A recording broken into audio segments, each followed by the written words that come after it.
Hello, fellow RPG geeks. I want to talk a little bit about Dogs in the Vineyard. I think you can see that there. It's a little digest-sized book. It's made by D. Vincent Baker from Wimpley Games. It's kind of a little tiny little thing. It's kind of nice though. I like the way it's kind of a nice size. I like books that are this size. This is a story game, at least that's what my friend always tells me, and it's kind of interesting because it lets the players have more of a say as far as what happens in the game. As the GM, you pretty much just make the town that they adventure in. And basically, well, you're going to be making several towns that they adventure in. And a lot of what happens in the game is actually brought upon by what the players want, what the characters do. Just to start off, I think I just kind of read through this first little section. I think it kind of sets the stage for what the setting is and what kind of game you're playing. Dogs in the Vineyard is about God's watchdogs, young men and women called to preserve the faithful in a hostile frontier territory. They travel from town to isolated town, carrying mail, news, and doctrine, healing the sick, supporting the weary, and pronouncing judgment upon the wicked. One early playtester said what she loves about the game: a town welcomes you with celebration and honor, but what you're there to do is to stir up its dirt and bear its sins for all to see. Picture a landscape of high mountains, icy rivers, and cedar woods, falling away westward into scrublands, deserts, buttes, and swells. The summer skies are heartbreakingly blue, but the winters are long and killing. Picture religious pioneers fleeing persecution and violence in the East. They're trying to establish a society based on faith and righteousness out on this frontier.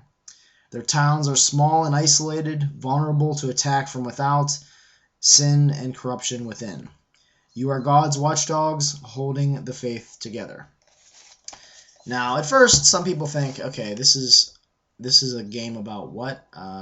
This is about religion? It's not really my cup of tea. I don't think I really want to try that. I don't like the premise of the game. My reaction to that is give it a try. I'm a religious person, and I was like, I don't know if that's gonna work. That sounds kind of weird. It's essentially, you're essentially like kind of like paladins in a Western setting with supernatural overtones and religious overtones. You'd be surprised. I was very surprised how much fun I had with this game. It's less of a traditional type game, so that was kind of different at first, where I'm kind of used to the out of character, in character demarcation. And in this game, I mean, that's still there, but when it's not your turn, you're allowed to offer suggestions, like say, oh, it would be really cool is if you did this, and blah, blah, blah. And the player can agree with you and say, yeah, sure. It kind of brings in that, like kind of like a TV Western, like episode feel. I don't know. I really had a good. I've only played this once, and I really had a good time playing it. Especially if you're with a group that kind of has that, like, can come up with that Western like accent. I suggest before you play this game, you should probably just have a night, like a gaming night, and just watch like one or two good, classic Westerns, and just kind of get in your head what you're trying to emulate in game. Some other stuff I wanted to point out. The character creation is really fun. It's a good time. But before that, I want to talk a little bit about how the game's kind of set up. It's episodic, like I said, about the TV. It says here, the game works best when the players all contribute all the time. You should call out all suggestions, laugh, digress, ooh and ah, say what's cool, and boo the villains. I'm serious. Just because your character is out of the scene doesn't mean you have to sit quiet. Along the same lines, if you're the GM, feel free to tell the players things that their characters can't know. That's funny.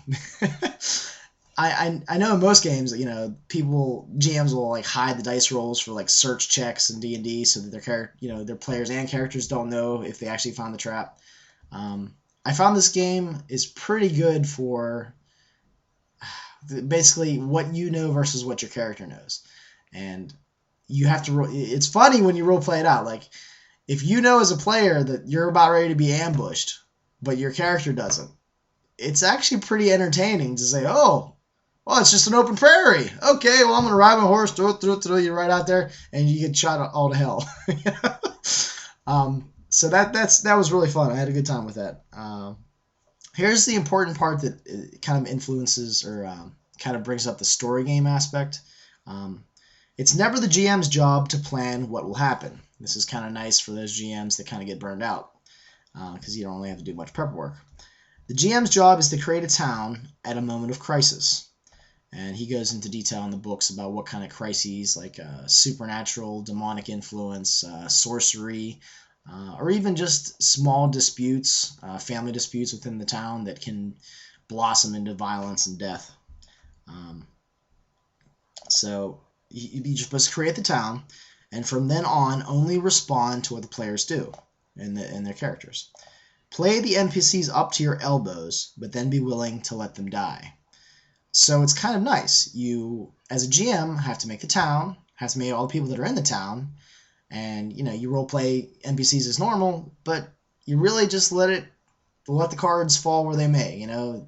If they decide that this one guy who's dabbling in sorcery needs to die by having a bullet in his head in the center of town, they're allowed to do that. They're given that authority. They're kind of like a Western Judge Dredd, where they just kind of walk around and judge, jury, executioner, and they don't always have to kill people. But knowing some of my players, I know they would always have that, let's just shoot him in the head in the center of town kind of aspect to it.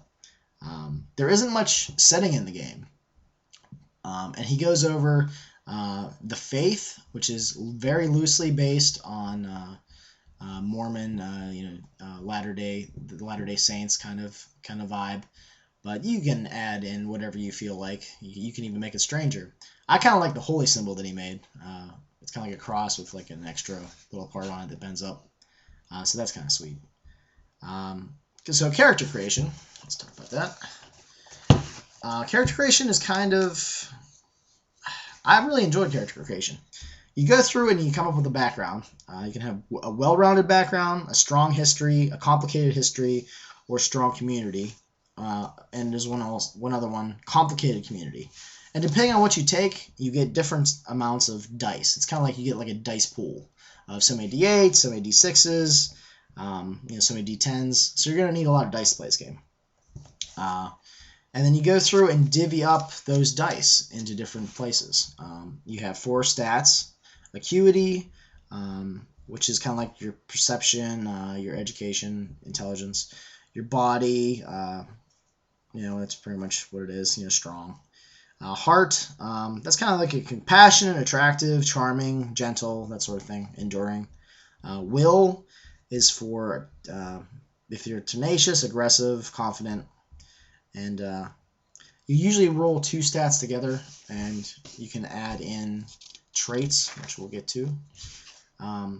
So traits, you're going to have so many dice, depending on which background you take, to put into these. And it's really sweet. You can come up with it's kind of like a tidbit of your history. Basically these take over like skills in other games. So, like you can write like, rode my old horse 2d8. So whenever that comes into play, you grab those 2d8, add it to the 2 stats, and roll it, plus any other thing you can think of. You can write like, crack shot with a rifle, 2d10. So you're really good with your rifle. Or you can write like, it's because of the supernatural aspect. You can write, I exorcised 15 demons, 2d8 or whatever as a child, stuff like that. So as you come up with these things, you can kind of build your background into it, because that's what you did in your childhood. There's relationships, and those get dice as well. This can be family members, but you're supposed to leave these open-ended. So you'll have your character, but you won't have all your relationships picked out. So you can kind of if you bump into the sheriff of the town you're going into, you can add a dice to him. So whenever you deal with the sheriff, it's a really fun game, and you can actually run this game in other settings with a little bit of tweaks. There's some found online. I heartily recommend it, especially if you like westerns or you like supernatural themed games. pick it up. It's a great game.